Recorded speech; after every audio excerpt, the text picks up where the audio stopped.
ওই, তুই নাকি নীলার সাথে রিলেশন করছিস? হ্যাঁ, করছি তো। উফ, নীলা দেখতে অনেক হট। ভাবছি ওকে বিয়ে করে একটা বাংলাদেশ ফুটবল টিম বানাবো। কতদিন আর নিজের দেশ ছেড়ে বিশ্বকাপে আর্জেন্টিনা সাপোর্ট নেব বলো? কি কুত্তা, তোরে বলছি না ওই মেয়ের ধারে কাছেও যাবি না। কেন আপু? আমি তাকে খুব ভালোবাসি। দাঁড়া, তোর খুব খুব ভালোবাসা বের করছি। আমাকে আপু বলে ডাকার স্বাদ জন্মের মতো ঘুচিয়ে দেব। ও তাই নাকি? আমার কি মনে হচ্ছে বলুন তো, আপনি আপনার এক্স বয়ফ্রেন্ডের রিলেশন থেকে চলছেন। নিশাদ খুব রেগে আমাকে মারতে আসতে দৌড়ে স্কুল মাঠে চলে আসলাম। উনি আমার সাথে রিলেশন কন্টিনিউ করে অন্য ছেলেদের সাথে ইরিশ পিরিশ করবেন, তাতে কিছু না।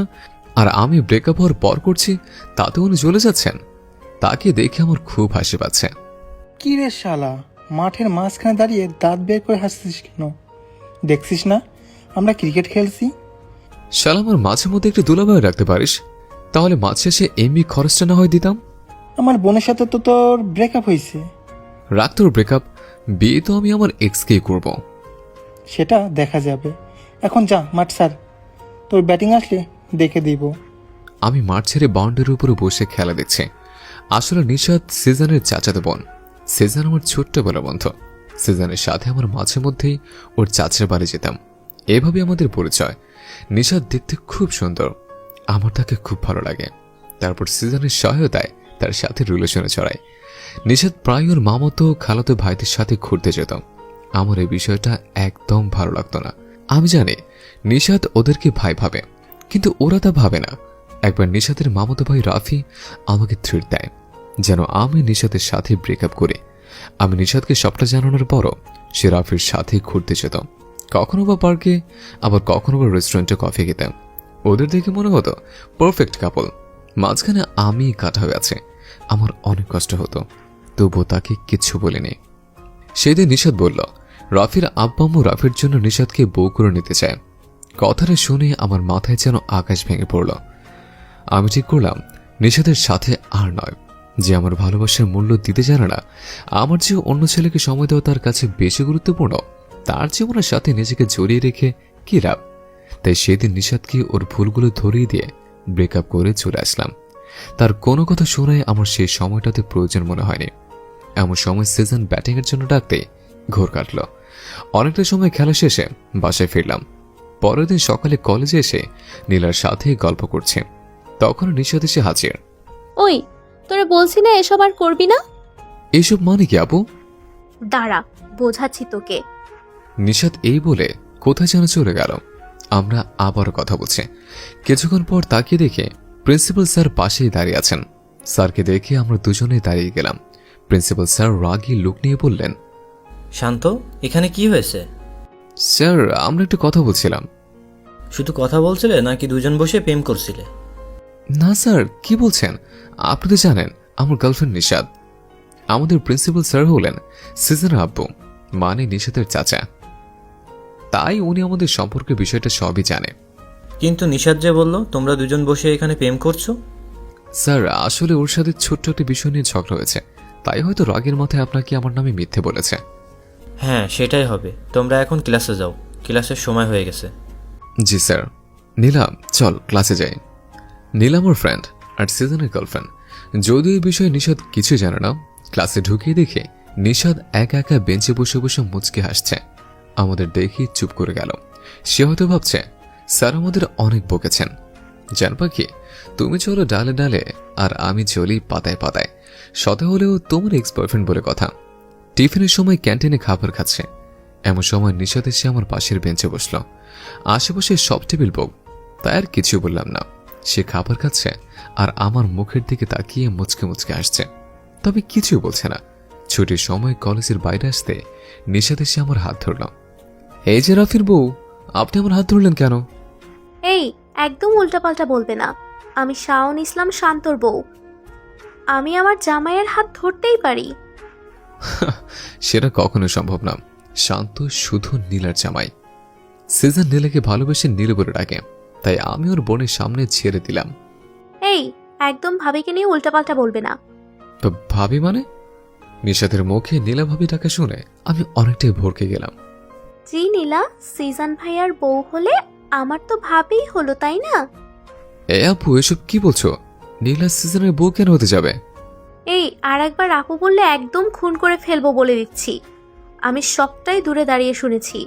আর তাছাড়াও তুমি নীলাকে তুই করে বলেছিলে, তাই আমি খোঁজ নিয়ে জানতে পারি নীলা ভাইয়ার গার্লফ্রেন্ড। হ্যাঁ, তো আমি কি করব? আগে বলো, আমাকে মিথ্যে বলেছো কেন? বলার প্রয়োজন মনে করছি না, আমাদের বাড়ি এসে গেছে। এখন তাহলে যাই। আল্লাহ হাফিজ রাফির বউ। সে আরো কিছু বলার আগেই দ্রুত বাসায় ঢুকে গেলাম। মনে মনে বললাম, বিয়ে তো আমি তোমাকে করবো ইনশাআল্লাহ। জীবনে তুমি আমার প্রথম ভালোবাসা। শুধু আর একটি শিক্ষা দিতে হবে, নহলে কবে না কবে শালো রাফি তোমাকে তো ছো মেরে নিয়ে চলে যাবে। তখন আর তুমি নিজের ভুলগুলো শুধরানোর সুযোগ পাবে না। পরের দিন সকালে বাড়ি থেকে বেরিয়ে দেখি নিশাদ আমাদের বাড়ির সামনে দাঁড়িয়ে আছে। সে অন্যদিকে তাকিয়ে আছে। এই সুযোগ আমি পালিয়ে যেতে চেয়েও পারিনি। ওই শান্ত, ওখানেই দাঁড়াও। পালাতে চাইলে আমি এক্ষুনি তোমার বাড়িতে গিয়ে বলবো আমার পেটে তোমার একটা কিউট বেবি আছে। আমি নিশাদের কথা শুনে তার দিকে চোখ বড় বড় করে তাকালাম। এতদিনের রিলেশনে আজ পর্যন্ত একটা লিপ কিছু করিনি। শুধু চুমুর জন্য বাড়ি ছাড়া হওয়া আমার বিন্দুমাত্র ইচ্ছে নেই। আমি দাঁড়িয়ে আছে। সে আমার কাছে এসে হাত ধরে হাঁটতে লাগলাম। শরীর দিতে চাইলেও পারছি না, কারণ সে যেটা বলে কেউ যদি তাকিয়ে আরো চেতায় তাহলে নিশাদ অবশ্যই সেই কাজটা করে দেখাবে।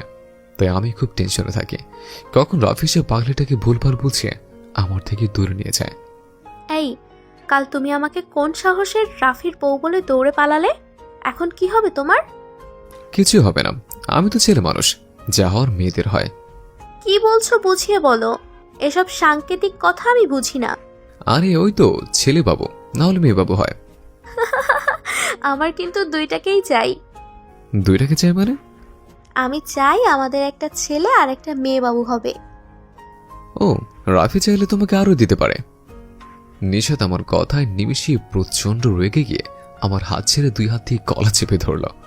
কুত্তা, বারবার আমাদের মধ্যে রাফি ভাইয়াকে ঢুকাস। আর একবার শুধু রাফি নামটা বল, আমি তোকে খুন করে ফেলবো। এই বলে গলাটা ছেড়ে দিল। আমি হাত থেকে ব্যাগটা নিচে ফেলে গলা ধরে কাশতে লাগলাম। আরে ভাই, ব্রেকআপ করে দেখছি প্যারার পরিমাণ বহুগুণে বেড়ে গেছে।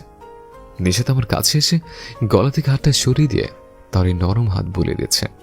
তার হাতে যেন জাদু আছে। নিমিষে এই গলার ব্যথা শেষ হয়ে গেল। তারপর মুচকি এসে আমার গলা জড়িয়ে ধরল। আমি একবার তাকে ছাড়াতে চাইলেও ছাড়ালাম না।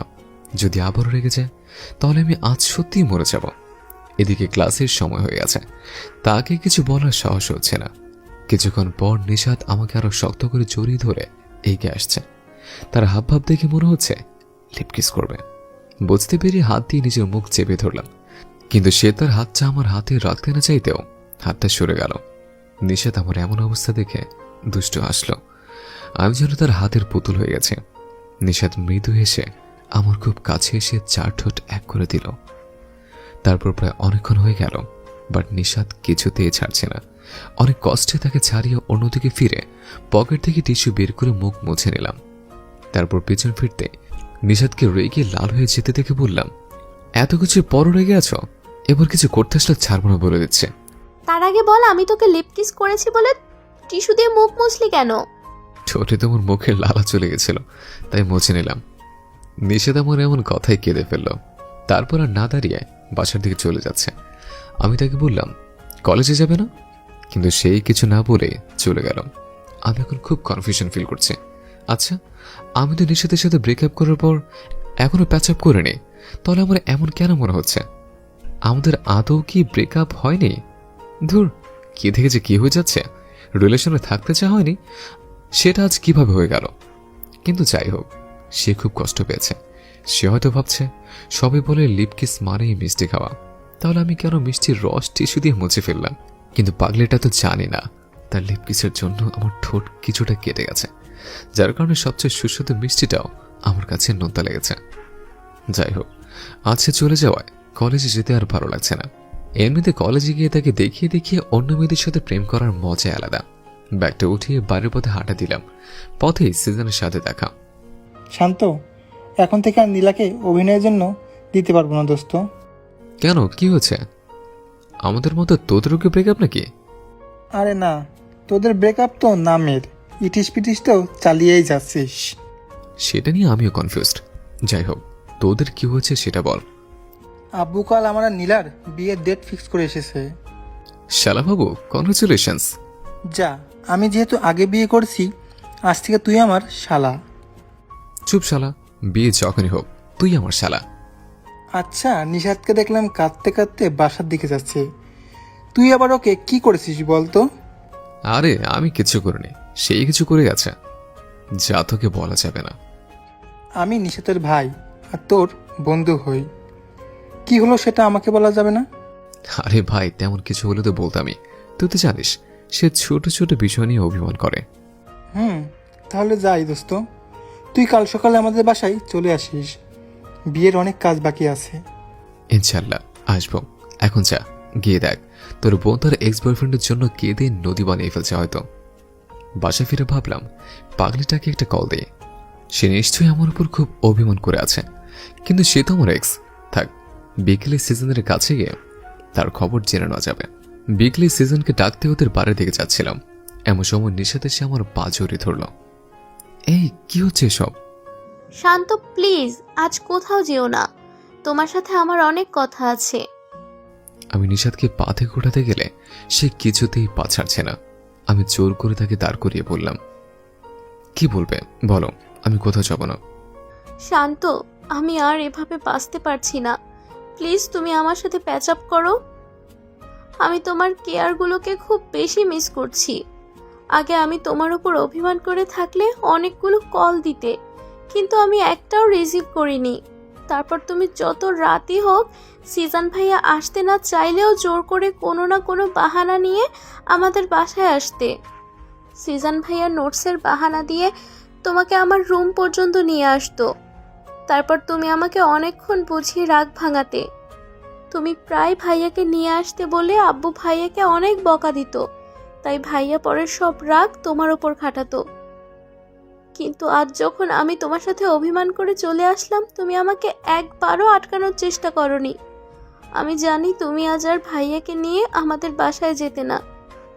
প্লিজ, আমি তোমার কেয়ারগুলো আবারও পেতে চাই, কথা দিচ্ছি আমি আর কোনো ভাইয়ার সাথে কোথাও যাব না। প্লিজ তুমি আমার সাথে প্যাক আপ করো। নিশাতের কথাগুলো শুনে আমার খুব কষ্ট হচ্ছিল। আমি যেমন তার কেয়ার নিতাম, তার থেকে অনেক বেশি কেয়ার সে আমার নিত। আমি সব ভুলে গিয়ে তার চোখের পানিটুকু মুছে দিতে চোখের পলকে সে আমাকে জড়িয়ে ধরল। কিছুক্ষণ পর আমাকে ছেড়ে দিয়ে বলল, এই, আমাকে প্রপোজ করো। একবার তো করেছিলাম। হ্যাঁ, তারপর তো ব্রেকআপও করেছিলে। আচ্ছা ঠিক আছে, তুমি এখানে দাঁড়াও, আমি পাশে নীলাদের বাগান থেকে একটা গোলাপ নিয়ে আসছে। এই না, নীলাদের বাসায় যেতে হবে না। আরে ও তো তোমার ভাবি আর আমার ফ্রেন্ড, তাহলে প্রবলেম কি? না, তবুও তুমি ওদের বাসায় যাবে না, আর কোনো মেয়ের সাথে ফ্রেন্ডশিপও রাখবে না। আচ্ছা, এখন কি দিয়ে প্রপোজ করি তাহলে? তুমি আমার জন্য যে পায়েলটা কিনেছো সেটা বের করো। আমি খুব অবাক হয়ে বললাম, আমি তোমার জন্য পায়েল এনেছি, তুমি জানলে কিভাবে? সেটা টপ সিক্রেট। এখন তুমি তাড়াতাড়ি প্রপোজ করো। নিষেধ বলতেই আমি তার সামনে হাঁটু গেড়ে বসে গান দিয়ে শুরু করলাম। মনে মনে শুধু তোকে পেতে চাই, ক্ষণে ক্ষণে তোরই কাছে যেতে চাই, তোরই আলোতে হাসে, তোরই ছায়াতে ভাসে, ভাবনাতে ধরে রাখি কিছু তো মিথ্যা নয়, ভালোবাসি এই কথা কি বলতে হয়? আই লাভ ইউ আমার মিষ্টি পাগলি, আমি তোমাকে খুব ভালোবাসি। হ্যাঁ, আমিও আমার দুষ্টু পাগলটাকে খুব খুব ভালোবাসি। নিষেধ পায়েলটা হাতে নিতে গেলে আমি তার পায়ে পরিয়ে দিলাম। এই, তুমি আমার পায়ে হাত দিচ্ছ কেন? জান পাখি, তুমি না আমার অর্ধাঙ্গ, তাই আমি তোমার পায়ে হাত দিতেই পারি। চুমু খেতাম, কিন্তু রাস্তার ময়লা লেগে আছে তাই খাইনি। নিষেধ আমার কথায় লজ্জা পেয়ে মুচকি হাসল, তারপর তাকিয়ে নিয়ে কিছুক্ষণ হেঁটে বাসায় পৌঁছে দিলাম। পরের দিন সকালে সিজনদের বাসায় গিয়ে দেখে বিয়ের কাজ অলরেডি শুরু হয়ে গেছে। নিজের বিয়েতেই সিজন নিজেও কাজ লেগে আছে। আমি আর দাঁড়িয়ে না থেকে সিজনের সাথে লাইটিং এর দিকটা দেখছি। আমার উপর এইসব বিষয় আগ্রহ অনেক বেশি। আমি দোতলার লাইটগুলো লাগাচ্ছিলাম, হঠাৎই নিশাত এসে আমার হাত ধরে এক সাইডে নিয়ে গেল। এই জান, কি করছো? শ্শ্, চুপ করো, কেউ শুনে ফেলবে তো। তুমি সেই সকাল থেকে কাজ করছো, একটু কাজের ফাঁকে দেখাও তো করতে পারো। ও তাই? আমার শোনাটা খুব কষ্ট পাচ্ছে। আচ্ছা সরি, এরপর থেকে কিছুক্ষণ পর পরে তোমার সাথে কথা বলে আসবো। এবার খুশি তো? তারপর আবারও কাজ করতে লাগলাম।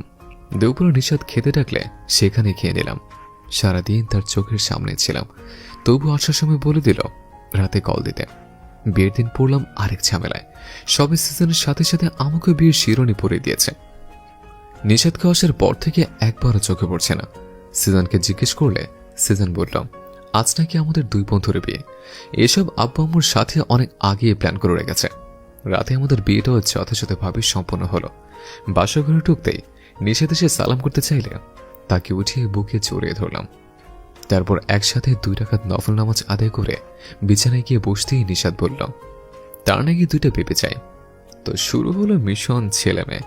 আমি আর কি করব, নিশাদই আমার সারা মুখে এলোপাথারে কিস করতে লাগলো। তারপর দুজনে হারিয়ে গেলাম স্বপ্নের রাজ্যে, দূর আকাশে টানা মেলে। আপনারাই বলেন সবাই নাকি সিঙ্গেল, তাই আর রোমান্টিক দৃশ্য দেখালাম না। সবাই ভালো থাকবেন, আল্লাহ হাফেজ।